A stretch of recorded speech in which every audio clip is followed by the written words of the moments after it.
Well, I'm out here at the beach because I figured this is probably the perfect place to talk about this. If your watch says 200 meters of water resistance, that does not mean that you can take it out here 200 meters deep. Today we're going to clear that up. I'm your buddy Slickfits, and you're watching Dive Time Watch Reviews.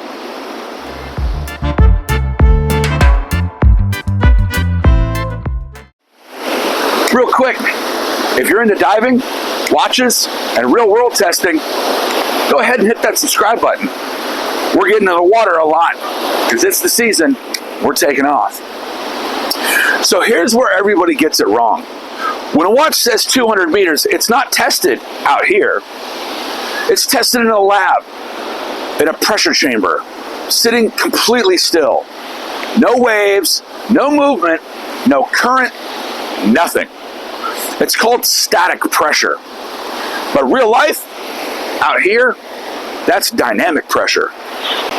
So right away, 200 meters doesn't mean what you really think it means. What 200 meters actually means is pressure tolerance. It can handle pressure equal to 200 meters in perfect conditions. But nobody dives like that. You're moving, you're kicking, you're hitting the water. It's like saying that you're on a motorcycle that can do 120 miles an hour. Yeah, but you're not going to do that in traffic, in the rain, dodging potholes. So here's how to actually think about it. 300 meters, don't swim with it. 50 meters, maybe light swimming. 100 meters, now you're good in the water. But 200 meters, that's diving. 300 meters, well, that's just overbuilt for everything. Now, here's something that people really just don't think about.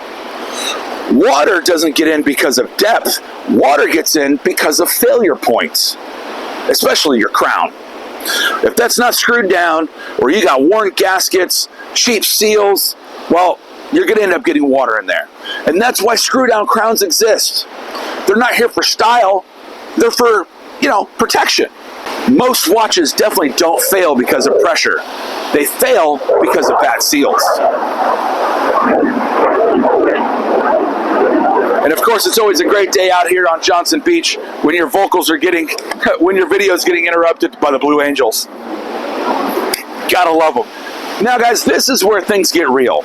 ISO certifications. ISO stands for the International Organization for Standardization. They don't make watches, they don't test watches. They just set the rules. Watch companies are the ones that actually do the testings, and they hire companies to do that. Companies such as SGS, TUV, and Intertek. So if a company says that they meet ISO, they're responsible for proving it. For dive watches, the standard is ISO 6425. Minimum of 100 meters. If it's tested to 125% of its rating.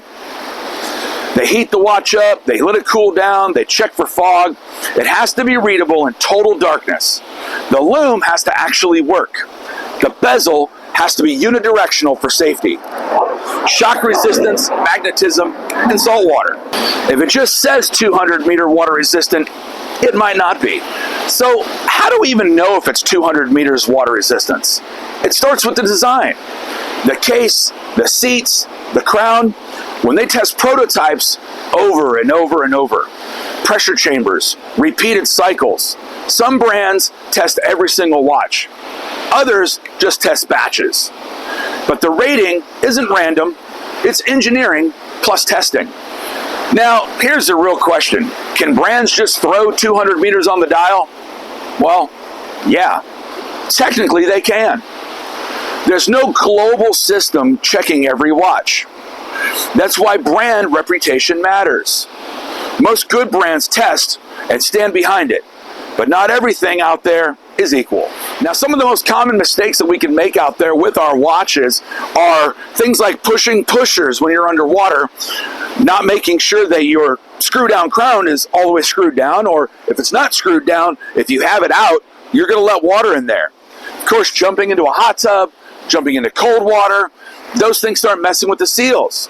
And hey, if you never get your seals checked, and this thing's been sitting around for 30 years, well, there's a good chance those might be dry, cracked, and letting water in. Water resistance is not forever. It's something you maintain. Most dive watches are not going to see 200 meters.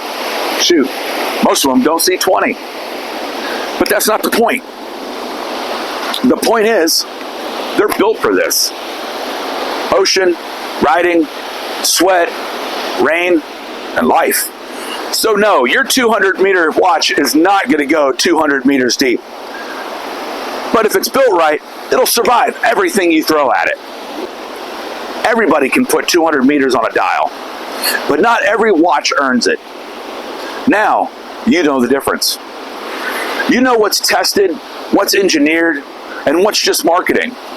And once you understand that, you can stop buying watches based on numbers, and you can start choosing watches that you can trust. Keep sticking around. I'm Slick Pits. You've been watching Dive Time Watch Reviews. I've got dives coming all summer long, and we're going to put some of these bad boys really to the test. Thanks for sticking around, and I'll see you next time.